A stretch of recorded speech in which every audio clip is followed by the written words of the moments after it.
বন্ধুরা, একই দুর্ঘটনার পুনরাবৃত্তি ঘটল। দৌলতদিয়ার ৭ নম্বর ফেরিঘাটে আবারও একটি যাত্রীবাহী বাস ডুবে গেছে। আপনারা জানেন এর আগে একটি বাস ডুবে ২৬ জনের প্রাণহানির ঘটনা ঘটে। সেই একই ঘটনা আজকে আবার ঠিক কিছুক্ষণ আগে ঘটেছে দৌলতদিয়ার ৭ নম্বর ফেরিঘাটে। এখানে এই যে ফেরি, করবি ফেরি, এই ফেরিতে উঠে যায় একটি বাস, এসবি পরিবহনের একটি যাত্রীবাহী বাস। বাসটি কুষ্টিয়া থেকে আসে এবং কুষ্টিয়া থেকে আসার পরে এই বাসটি এই ফেরিতে উঠে যায় এবং ফেরিতে উঠে যাওয়ার পরেই এই যে ফেরির যে ডালা, এই ফেরির ডালা ভেঙে ঠিক এই জায়গা দিয়েই আপনারা দেখতে পাচ্ছেন ক্যামেরার সাহায্যে, ঠিক এই যে এই জায়গা দিয়েই এই যে ডালা ভেঙে এই জায়গা দিয়েই বাসটি নদীতে পড়ে গেছে। আপনারা দেখতে পাচ্ছেন এই যে ডালা, এই ডালাটি ভেঙে নদীতে ঠিক এই জায়গাটিতে এই মুহূর্তে বাস রয়েছে। আপনারা দেখতে পাচ্ছেন এরই মধ্যে উদ্ধারকারী জাহাজ হামজা এখানে চলে এসেছে,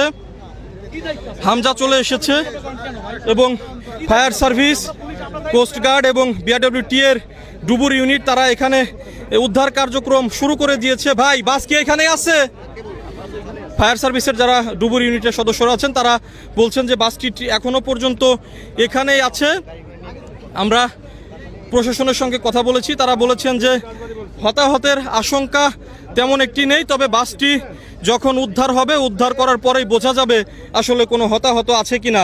আপনারা জানেন গত 25শে মার্চ এরকম একটি ঘটনা ঘটে দৌলতদিয়ার ৩ নম্বর ফেরিঘাটে। ৩ নম্বর ফেরিঘাটে একটি বাস ডুবে যায় এবং সেই ঘটনায় ২৬ জনের প্রাণহানির ঘটনা ঘটেছিল। আজকেই এই দৌলতদিয়ার এই ৭ নম্বর ফেরিঘাটে একই দুর্ঘটনার পুনরাবৃত্তি ঘটল। এই যে ফেরি করবি, এই ফেরি করবি থেকেই যাত্রীবাহী বাসটি নদীতে ডুবে যায় এবং নদীর মধ্যে এখনো বাসটি আছে। আপনারা দেখতে পাচ্ছেন উৎসুক জনতা এখানে ভিড় করেছেন, প্রশাসনের লোকজনও এখানে আছেন। ঠিক এই জায়গাটিতেই বাসটি এখনো পর্যন্ত এই জায়গাটিতেই বাসটি ডুবে আছে। এখানে উদ্ধার তৎপরতা চলছে, উদ্ধার কার্যক্রম চালাচ্ছে। আপনারা দেখতে পাচ্ছেন উদ্ধারকারী জাহাজ হামজা এখানে এসে পৌঁছেছে। দর্শক, এখানে নিরাপত্তা ব্যবস্থা নিয়ে স্থানীয় যারা আছেন তারা ক্ষোভ প্রকাশ করেছেন, কারণ এই যে নিরাপত্তা ব্যবস্থা, এর আগেও এইরকম একটি ঘটনা ঘটেছিল দৌলতদিয়ার ৩ নম্বর ফেরিঘাটে, সেই একই ঘটনা আবারও ঘটল।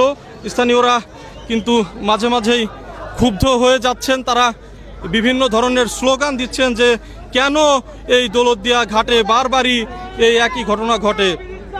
আপনারা দেখুন উৎসুক জনতা বা স্থানীয়রা যারা আছেন তারা কিন্তু ক্ষোভে ফুঁসে উঠেছেন। এখনো পর্যন্ত বাসটি পদ্মা নদীর নিচেই আছে।